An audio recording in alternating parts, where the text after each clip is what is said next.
Lin Yao is the son of a wealthy merchant.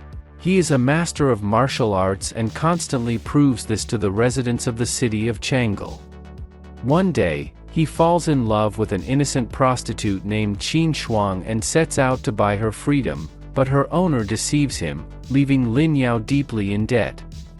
In an attempt to win back his losses, Lin Yao digs himself deeper into trouble until he realizes he has greatly overestimated himself.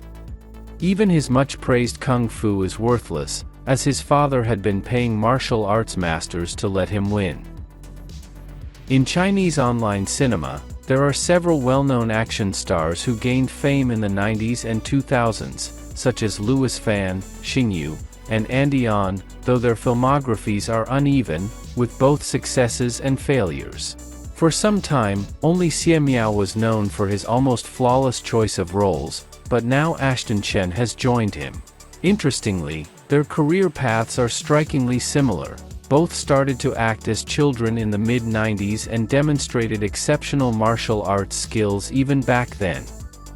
Chen ventured into mainland online cinema later than Siu-Man but on a larger scale. In 2022, he made his directorial debut with the action comedy Detective Chen, starring himself, which became one of the biggest online successes of the year. At first glance, The Drunken Prodigy doesn't seem similar, but in reality both films follow the same formula. Both take a classic 90s hit movie and remake it with a focus on great fight scenes, humor, and patriotic romance.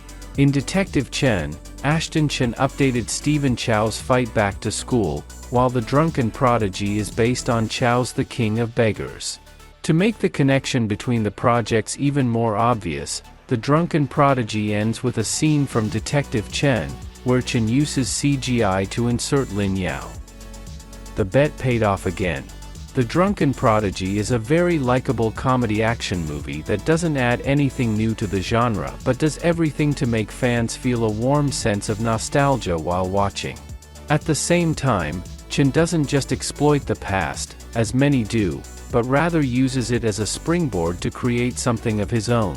For example, The Drunken Prodigy has quite a strong script, which, at least in the first half, is so cleverly twisted that you'll likely catch yourself surprised by a plot twist or two. Like many mainland online films, The Drunken Prodigy is infused with patriotism, which becomes especially prominent in the final act when the Japanese suddenly enter the plot. The story shifts from a personal tale to a more global conflict, and while this might feel a bit jarring, you understand why it was done. If you're going to promote patriotism through cinema, this is the way to do it, by luring viewers in with an engaging plot, solid action, and charming characters. In such a context, the attempt to remind viewers of what's right and wrong doesn't feel forced. Instead, if good has grown fists, let them be used not against petty scammers but against real evil.